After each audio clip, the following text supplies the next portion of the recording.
Então, a pessoa que fez a avaliação, ela vai te dar essas opções: aceitar, rejeitar ou correções obrigatórias, tá?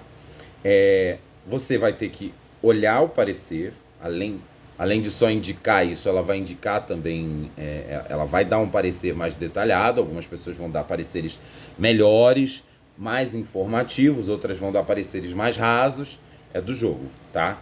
E aí você vai analisar esse parecer e vai ver, inclusive, se a recomendação que ela está dando faz sentido. O que eu quero dizer com isso? Às vezes a pessoa diz assim, pode aceitar, mas precisa fazer correções ortográficas, não sei o que, tá. Bom, então isso não é um aceite, puro e simples. Tem correções obrigatórias para serem feitas ali, quais sejam correções mínimas de correção da bibliografia, das referências, da forma das citações, né? Algumas coisas mais de forma e etc, tá? Então isso significa correções obrigatórias. Significa que você vai ter que devolver para as pessoas autoras para elas fazerem, corrigirem, modificarem esse material antes dele ser publicado, tá? Então, geralmente, raramente a gente vai ter algum artigo que vai ser aceito direto, tá? A não ser que seja um artigo de encomenda ou alguma coisa muito específica assim, que já passou por a gente antes, apresentação de dossiês, etc. Normalmente, se ele passar pela avaliação, essa avaliação vai demandar alguma alteração, alguma correção, por menor que seja, tá? Às vezes também, as avaliadoras indicam correções obrigatórias. E aí você vai olhar no parecer que correções que essas pessoas, que as avaliadoras estão pedindo.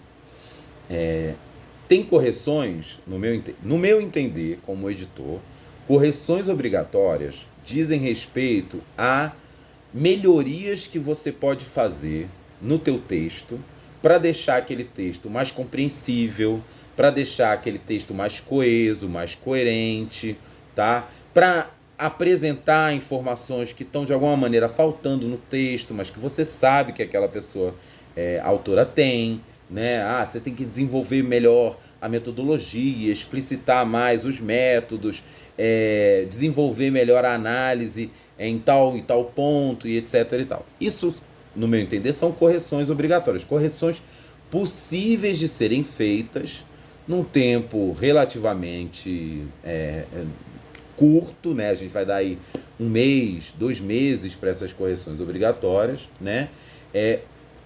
Que vão qualificar aquele texto. Ou seja, aquele texto, ele tá bacana, o trabalho que ele tá apresentando tá legal, entendeu? A discussão, ou o resumo, ou o relato, ou a pesquisa que ele tá apresentando tá bacana, né? Mas o texto pode ser melhorado, sempre pode ser melhorado, né? E é muito bacana o processo de avaliação exatamente para isso, né? Para mostrar como é que dá para melhorar um texto, né? Por mais legal que aquele texto esteja, né? Ele pode ser melhorado, e aí essas correções obrigatórias indicam como, tá? Às vezes, vem recomendações de correções obrigatórias que dizem respeito não à forma, não ao desenvolvimento maior ou menor do artigo, mas que tratam de problemas que eu diria mais estruturais do texto ou da própria pesquisa, tá? Por exemplo, num ensaio, se a argumentação lógica que está sendo construída ali dentro daquele ensaio está quebrada. Na pesquisa, se o método que foi aplicado não faz a pessoa chegar nos resultados que ela está apontando, né? Então, tem coisas, às vezes, que demandariam não uma revisão do texto, tá? Mas uma revisão da própria pesquisa, da própria argumentação ensaística, entenderam o que eu quero dizer? Problemas mais estruturais que não vão ser corrigidos, resolvidos em 30, 60 dias, que vão demandar, de fato, uma reorganização da argumentação, da análise, da própria pesquisa, tá? Então, nesses casos, eu não acho que vale a pena encaixar em correções obrigatórias, porque é muito possível que esse artigo volte para a gente com correções feitas que talvez não deem conta. Ou a gente vai estar demandando um tipo de correção que é maior do que o tempo que a gente está dando permite. Aí entraria, por exemplo, o tal do ressubmeter para avaliação, né? Vocês, olha, Você precisa pegar esse trabalho de volta, não é só melhorar ele, você precisa pegar esse trabalho de volta, refazer e submeter de novo. Por que eu não gosto do submeter novamente para avaliação? Porque, de alguma maneira, você já disse para a pessoa, olha, da maneira como tá, não tá dando para publicar. É diferente do correções obrigatórias, percebam? O correções obrigatórias, ele tá dizendo para a pessoa, olha, o teu trabalho tá bacana, dá pra gente publicar, mas você precisa dar uma melhorada nele antes da gente publicar. O resubmeter para avaliação, você está dizendo para a pessoa, o trabalho da maneira como tá, não dá para publicar. Você precisa pegar ele de volta, refazer e submeter novamente. Só que, quando eu indico para a pessoa resubmeter para uma nova avaliação, eu estou, de alguma maneira, estendendo, digamos, a esperança dessa pessoa em que esse trabalho pode ser publicado, em que o trabalho dela vai ser publicado. Digamos que eu estou alongando uma relação que pode ser que lá na frente eu frustre de novo. Ela resubmeta e novamente a gente diga, não dá para publicar mesmo, tá? Então, eu prefiro, como editor, recusar o trabalho num caso desse. Ele não tá bacana o suficiente para ser publicado, mesmo com melhorias, ele demanda não só melhorias em termos de escrita, mas melhorias estruturais do trabalho, da pesquisa, da análise, etc. Então, é melhor rejeitar e dizer, olha, da maneira como tá, não dá, os motivos são esses. A gente manda sempre extratos dos pareceres, um resumo dos pareceres. A gente vai indicar por que não está dando, tá? E vai dizer, olha, essa rejeição não impede que você submeta futuros trabalhos. Ou seja, olha, negamos, tá? Se amanhã você quiser pegar esse parecer, reorganizar, rever o seu trabalho a partir daí, construir um texto novo e submeter de novo, maravilha. Muito obrigado. E aí o processo vai começar todo de novo, a gente vai mandar para avaliação de novo, 2 pessoas, vão ver os pareceres e etc. Mas a gente não se comprometeu a gente não deu esperança de publicação para um trabalho que não está com qualidade suficiente para ser publicado, tá? A outra opção, é óbvia, é rejeitar, pura e simples. A pessoa que fez o parecer vai te recomendar rejeitar o trabalho, não aceitar, tá? E aí você vai lá olhar também no parecer por que ela está dizendo que não vai aceitar, entendeu? Às vezes vem pareceres de rejeição muito rasos. O trabalho não tem a qualidade mínima necessária para publicação no periódico científico. Tá, mas por que não? Né? Por que não? Né? Especialmente quando você aceita um trabalho, você não precisa dizer para a pessoa por que você aceitou, né? Ela só vai agradecer e dar muito obrigado e ficar feliz que o trabalho vai ser publicado. Quando você rejeita um trabalho, aí você precisa explicar por que você está rejeitando, né? Tem que ter alguma argumentação minimamente sólida para você poder rejeitar um trabalho. Se a pessoa avaliadora está indicando uma rejeição sem dizer por quê, esse parecer vai ser pouco útil e provavelmente você vai precisar de um segundo parecer. Se o segundo parecer que veio está dizendo também para rejeitar e dar indicações de porquê, tá ok, são 2 pareceres mandando rejeitar, vamos rejeitar e estão aqui os argumentos, né? Se os pareceres discordarem, por vezes são discordâncias, sim, menores. Por exemplo, um parecer diz para aceitar e outro diz correções obrigatórias. O que a gente vai fazer? A gente vai pedir as correções que uma das pessoas indicou e que vão melhorar o trabalho. Sempre, né? Sempre essa opção, né? Um parecer está indicando correções obrigatórias e outro está indicando rejeição. Então vamos lá olhar, né? De repente, é aquele caso, as correções obrigatórias dizem respeito a problemas mais estruturais. Ou uma pessoa avaliadora identificou problemas mais brabos que a outra pessoa não identificou. Então vamos lá, né? Aí é que entra o seu trabalho, a sua expertise como editore daquela sessão em fazer esse julgamento. Esse é o nosso job. A gente vai pegar esses pareceres, vai analisar esses pareceres e vai tomar uma decisão como editoria, tá? Que vai ser rejeitar aceitar com correções ou aceitar direto. Como a gente viu, aceitar direto não vai rolar quase nunca. Se a gente aceitou, topou, pediu correções obrigatórias, a gente vai responder para as pessoas sempre, né? Dizendo, olha, seu trabalho foi rejeitado por isso, aquilo, seu trabalho foi aceito desde que feitas essas e essas e essas correções obrigatórias. A gente tem, inclusive, alguns textinhos padrão, tá? Que eu vou compartilhar com vocês, que servem para agilizar esse processo e para a gente não esquecer, e para a gente não ter que escrever um texto novo cada vez que a gente responde alguém, tá? Quando a gente dá o retorno para a pessoa autora, normalmente a gente dá um prazo também para ela responder para a gente. Rejeição não, acabou a nossa relação aqui, fechou, tá? Mas se eu peço correções obrigatórias, eu dou um prazo determinado para essa pessoa retornar com as revisões feitas, tá? No texto padrão que a gente tem, inclusive, a gente pede para as pessoas marcarem em amarelo tudo que elas alterarem no texto. Para quê? Para quando elas devolverem para a gente poder localizar o que mudou ali naquele texto. E aí qual é o segundo round do nosso trabalho como editores, tá? A gente vai pegar esse texto corrigido, revisado, que a pessoa mandou, a gente vai resgatar os pareceres e quais foram as correções, ou o e-mail que a gente mandou para ela com resumo das correções obrigatórias, tá? E a gente vai razoavelmente bater, eu não tenho pretensões de pedir, eu não faço isso, uma leitura do artigo, não dá, senão a gente vai ficar fazendo nós mesmos as avaliações, né? Então, minimamente bater, dar uma olhada se aquilo que está marcado em amarelo ali, né, dá conta, responde ao que foi demandado no parecer de avaliação, tá? Razoavelmente, tá bom? Se tiver alguma coisa mais tensa, vale a gente ter um olhar mais atencioso. Se pediu para desenvolver um pouco mais a metodologia, ela botou mais lá 2, 3 parágrafos desenvolvendo, explicando essa metodologia, deu conta.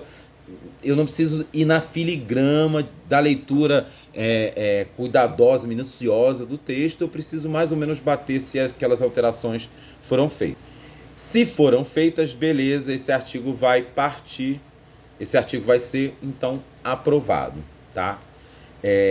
Também, vocês vão ver, tem um textinho, normalmente quando a gente aprova um artigo, a gente manda, antes da gente propriamente aprovar, clicar lá no botãozinho aprovado, a gente manda para a pessoa um pedido dizendo, ó, seu artigo foi aceito, eu vou pedir para você fazer as últimas revisões, tá? Corrigir qualquer mudança que você fez no resumo, no seu nome, no nome dos autores, no título, no sistema também da revista, não só no doc que você manda pra gente, incluir todas as informações sobre autoria, sobre titulação, aí o artigo não precisa ser mais anônimo, né? Ele já pode estar completo, ou seja, a gente pede uma última revisão para fechar bonitinho, que depois que ele for publicado, aí a gente mexer em alguma coisa que está errada ali vai ser muito mais trabalhoso. Feito isso, mandou versão final, revisada, nome de todo mundo, tudo bonitinho, beleza, ok. Clicar no botão aprovar o artigo, aceitar o artigo, também tem um textinho padrão de seu artigo foi definitivamente aceito e agora ele vai entrar na fila para publicação, e aí esse artigo vai sair da fase de avaliação e vai para a fase de editoração. Na fase de editoração vocês não vão mexer mais, aí a gente da editoria chefe, eu, Cello, vamos pegar esses artigos, vamos olhar o processo todo, né? Dar uma revisada no processo para ver se não tem nenhum buraco ou qualquer coisa assim. E aí a gente vai mandar bala nesse artigo, ou mandar para uma pessoa finalizar a diagramação, quando a gente tiver estagiário de comunicação, ou a gente mesmo fazer os últimos ajustes, botar ali o código, o localizador, identificador daquele artigo e etc. e mandar ele de fato para publicação, PDF bonitinho aparecer no site, fechou o processo, fecha a conta e passa a régua. Então só tentando dar uma última recapitulada, tá? Nesses 2 vídeos que ficaram já super longos, tá? Mas isso é basicamente o que a gente falaria numa reunião. Então poupamos esse tempo presos numa reunião. Vocês podem estar ouvindo esse vídeo quando vocês quiserem, tá? Basicamente, o que eu vou fazer é designar vocês como editoras de uma determinada sessão, tá? A sessão que vocês escolherem. Designar para vocês uma submissão para vocês fazerem esse exercício completo, tá? Etapas do processo de submissão são a pré-análise, em que a gente vai ver escopo, adequação à sessão, titulação, número de páginas, algumas coisas básicas, né, para ver se aquele trabalho pode seguir para avaliação. Se puder, se não puder, rejeita, se puder, vai para avaliação. A avaliação encaminha para 2 pessoas fazerem a avaliação, pessoas que têm afinidade temática, que têm a titulação igual ou maior de quem propôs aquele trabalho, e pessoas que têm disponibilidade, que não estão com avaliação em andamento, ou nem a gente pediu uma avaliação no último ano, tá?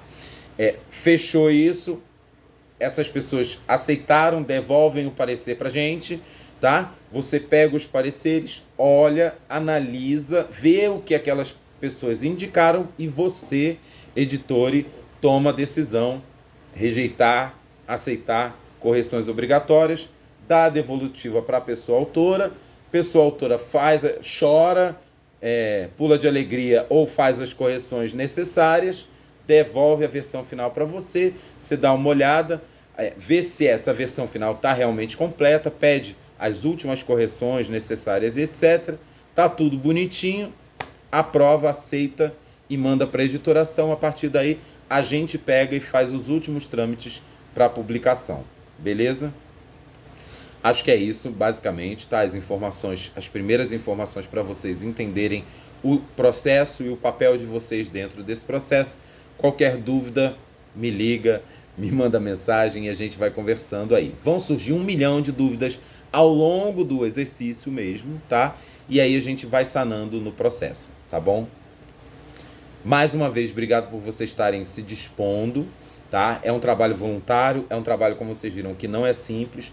Eu sugiro vocês colocarem na agenda, no calendário semanal de vocês, um momento específico em que vocês vão dar atenção para a Rebé, tá? Para aí, de tempos em tempos, regularmente, vocês voltarem para o sistema, verem o que andou, verem o que não andou, quem aceitou, quem não aceitou, tá? E irem fazendo as submissões caminharem com certa regularidade. Nem ficar conectado o tempo todo e entrando lá a cada nova notificação, nem esquecer, passar 1 mês, 2 meses e depois voltar e descobrir que alguma coisa não andou por tanto tempo, tá bom? Então o ideal é isso, esse ser um trabalho pontual, mas com certa regularidade que vocês fazem para a coisa não emperrar, tá bom? E por último, só agradecer mesmo a disponibilidade. Acho que é um trabalho muito rico, tanto para quem faz pessoalmente, né? Porque é um aprendizado, tá lidando com esses pareceres, tá vendo que as pessoas estão produzindo, tá olhando os textos. Isso dá uma entrada pra gente no campo, no nosso campo específico, que é bem interessante ver que tipos de pesquisas estão sendo feitas, quais são as referências que estão aparecendo recorrentemente. Isso coloca a gente em conexão com as pessoas também. Vocês vão responder esses e-mails todos, menos os de rejeição, vocês vão responder esses e-mails todos com o seu nome, né? Então, você vai estar entrando em contato com pessoas que fazem avaliação, com avaliadoras, com autoras do seu campo, né? Então, também é um networking aí bacana pra gente. E, em última instância, a gente está contribuindo para o nosso campo de pesquisa existir e funcionar, porque isso é um trabalho imprescindível para o nosso campo, para o funcionamento do nosso campo, embora ele não seja remunerado, né? Por incrível que pareça, né? Ele é uma atividade essencial, não remunerada, voluntária, basicamente, tá bom? Mas, por enquanto, é assim que as coisas estão funcionando. A gente vai discutindo enquanto a gente vai fazendo, tá bom? Então, obrigado pela disponibilidade de vocês e acho que vai ser um trabalho bacana para vocês, para a nossa revista e para o nosso campo como um todo, tá bom? É isso.